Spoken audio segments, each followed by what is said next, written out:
Bonjour à tous. Aujourd'hui, je vous propose non pas un atelier philo confiné, mais malgré tout un atelier philo limité, hein, conditionné encore par des restrictions. Et donc, comme nous avions prévu de nous rencontrer le 7 mai, nous n'avons pas pu le faire. Eh bien, aujourd'hui, je vais vous faire la petite présentation que je vous aurais faite si on s'était rencontrés.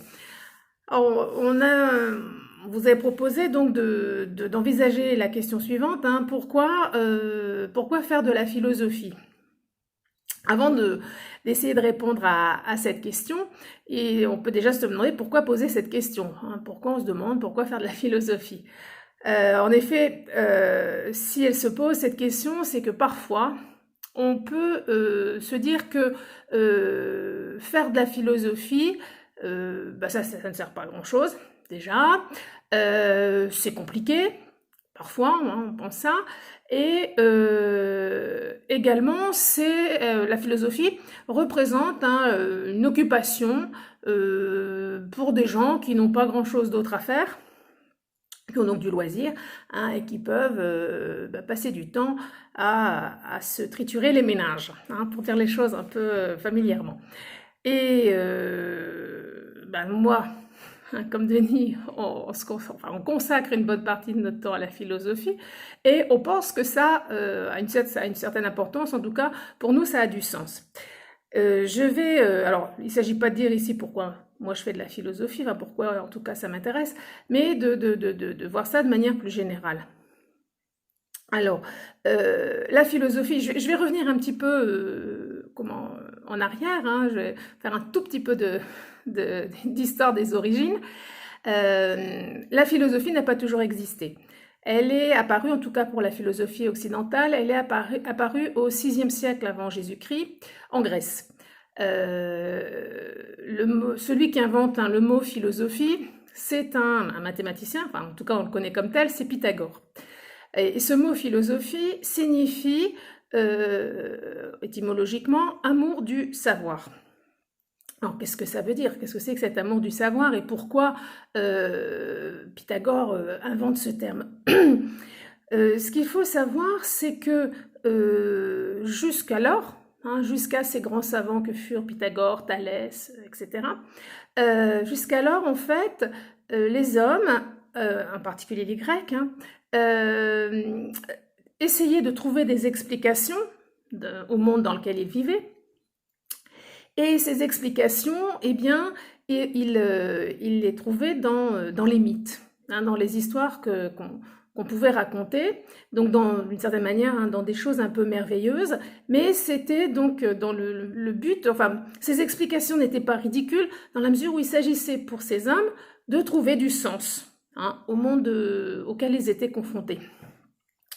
Et puis, voilà, des savants sont apparus, d'autres hommes, hein, il y a eu l'astronomie qui était très importante, hein, dans l'Antiquité, et puis les mathématiques, avec donc des gens comme Pythagore ou Thalès. Et ce qui a marqué justement l'émergence de la philosophie, et vous voyez ici, je parle essentiellement de science, hein, mais ce qui a marqué l'émergence donc de la philosophie, c'est le passage en fait d'une explication magique, mythologique du monde, à une explication rationnelle. C'est-à-dire que voilà, on a des hommes qui se sont rendus compte qu'il était sans doute plus judicieux de s'appuyer sur la raison pour bâtir des connaissances, hein, pour expliquer la réalité. Et donc voilà, ça c'est au VIe siècle avant Jésus-Christ. Parfois, il y a quelques hypothèses pour essayer d'expliquer pourquoi c'est apparu à ce moment-là et en Grèce. Bon, moi, je connais deux hypothèses, hein.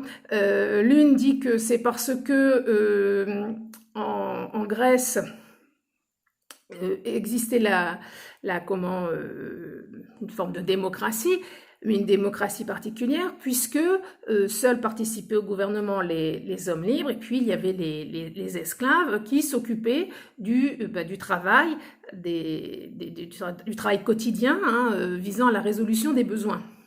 Et donc, il y a des gens qui étaient libres, qui avaient des gens qui travaillaient pour eux, qui donc ont pu dégager du temps pour se consacrer à la connaissance.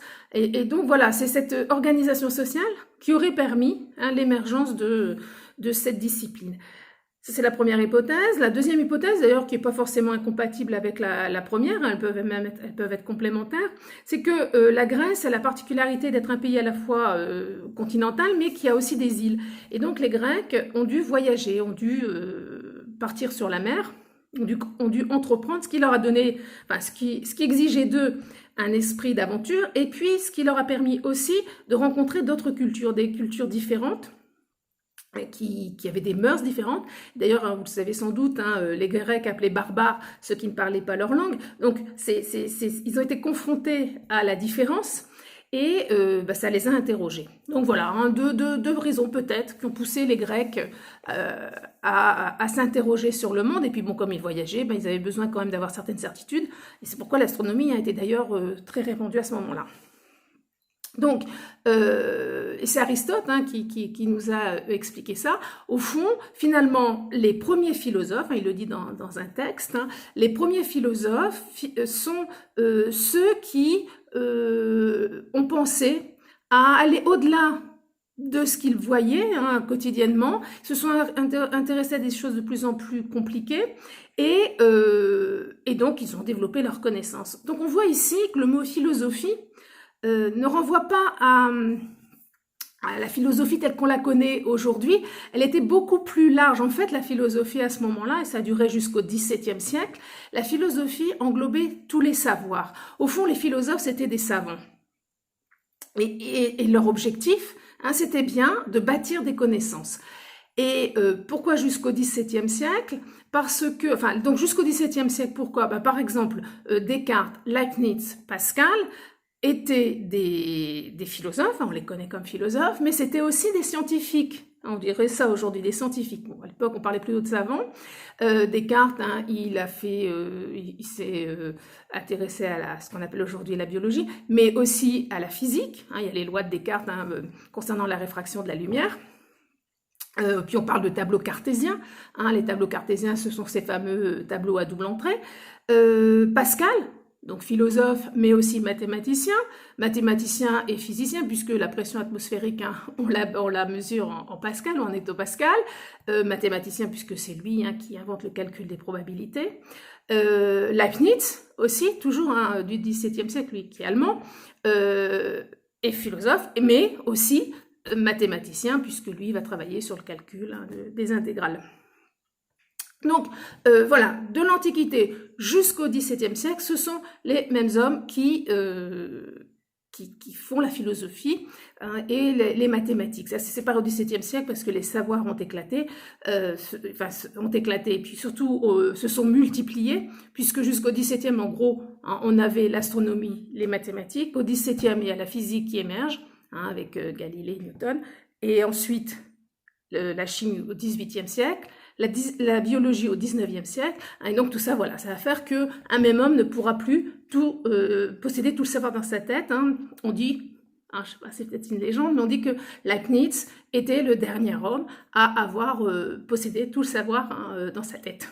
Donc voilà, donc il y a ce côté-là, cette branche de la philosophie, et c'est pour ça qu'on appelle ça l'amour du savoir. Elle est consacrée,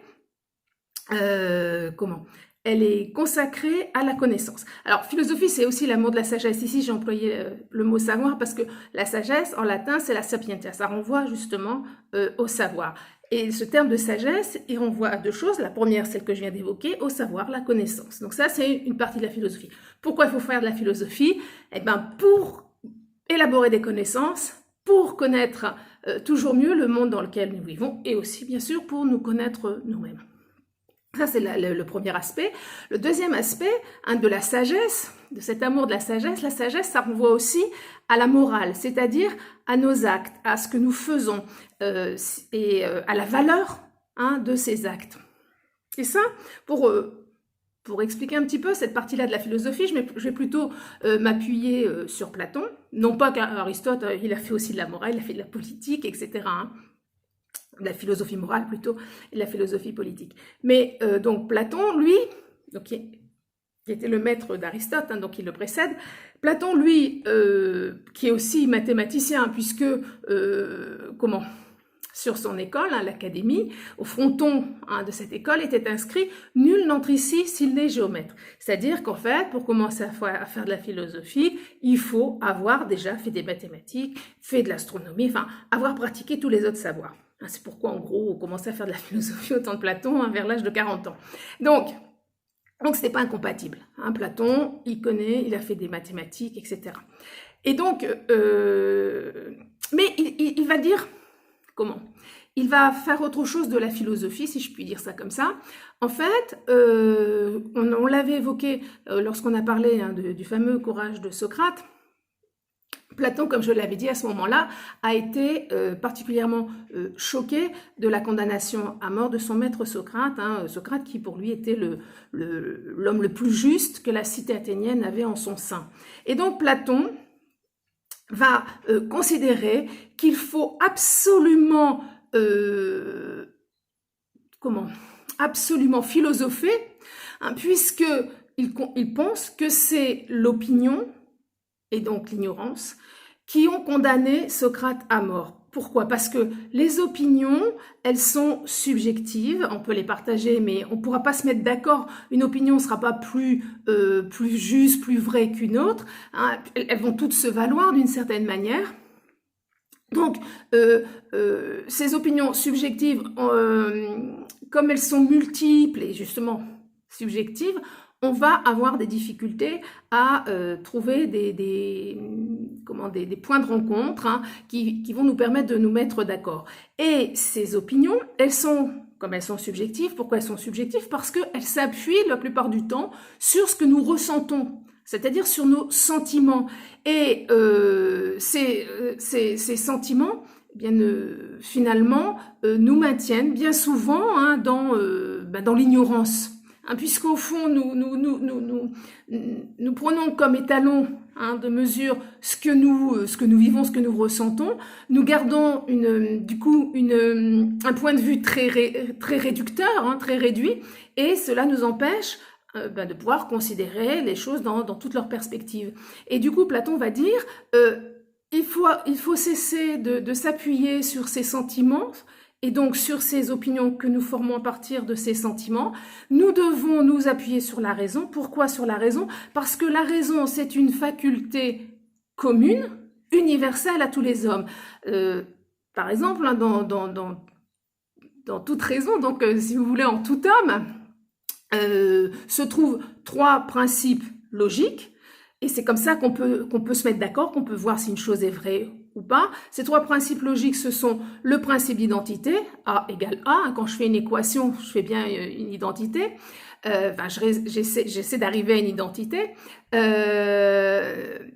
Donc le principe d'identité, le principe de non-contradiction. On ne peut pas dire une chose et son contraire en même temps. Ça, c'est important, le en même temps. Hein. Je ne peux pas dire il pleut et ne plaît pas en même temps. Ça n'a pas de sens.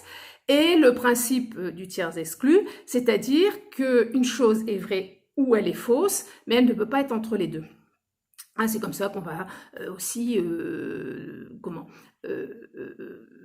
réfléchir en mathématiques. Hein, les mathématiques s'appuient sur la logique. Mais on peut aussi appuyer notre discours, notre pensée sur la logique. Et pourquoi c'est important justement de l'appuyer sur la logique? Parce que la logique, les principes logiques sont dans toutes les raisons, si vous voulez. En fait, sont dans la raison qui est communément partagée. Alors après, on peut ne pas comprendre, on peut ne pas bien utiliser ces principes, hein, mais voilà, potentiellement, on peut y faire appel et donc on peut se comprendre. Et donc, si on peut se comprendre, on va pouvoir se mettre d'accord et on va pouvoir mieux vivre ensemble. Alors, pourquoi faire de la philosophie? Eh bien, c'est pour connaître, pour expliquer, pour donner du sens au monde dans lequel nous vivons, pour donner du sens à nos existences hein, et pour comprendre ce que nous sommes. Mais, et donc en fait, la philosophie hein, cherche la vérité, ou en tout cas ce qui est le plus juste. Et ça va être vrai aussi dans nos rapports avec les autres, dans la vie sociale. Faire de la philosophie, ça nous permet d'avoir un esprit critique, hein, en tout cas ça nous permet de nous questionner. C'est ça, on peut faire de la philosophie que si on se questionne. Donc la philosophie va développer l'esprit critique, le réflexe, si vous voulez, du questionnement. Et donc on va pouvoir aller au-delà des préjugés, au-delà des opinions, ce qui est la même chose au fond. Hein, un préjugé, c'est un jugement avant de connaître. Et donc on va pouvoir peut-être, en tout cas c'était l'espérance de Platon et ça peut être aussi la nôtre, peut-être espérer mieux se comprendre et donc mieux vivre ensemble. Donc la philosophie encore aujourd'hui peut-être plus encore qu'avant, enfin en tout cas tout autant, sa place dans nos vies. C'est vrai que ça n'est pas toujours facile. Les philosophes sont parfois difficiles à lire, difficiles à comprendre, ça demande des efforts. Moi, beaucoup de choses demandent des efforts. Si vous vous intéressez aux maths, à la physique, etc., il va falloir aussi faire des efforts et peut-être encore plus parce qu'il va falloir entrer dans des signes, des symboles qui ne sont pas habituels, alors que pour la philosophie, on utilise les mots, le langage, évidemment parfois un langage complexe, il faut en apprendre la terminologie, mais voilà, c'est accessible si on souhaite s'y intéresser. Il faut commencer par des choses simples, puis pour aller toujours vers le plus compliqué, comme nous l'enseignaient nos maîtres Platon et Aristote. Donc voilà, pourquoi faire de la philosophie? J'essaie de retracer un petit peu, c'est un peu court. On aura peut-être l'occasion de revenir dessus à la rentrée. On espère bien pouvoir continuer ces ateliers philo, mais du coup in vivo. Ça sera pas en septembre, mais en octobre. Et donc, d'ici là, portez-vous bien et à bientôt. Au revoir.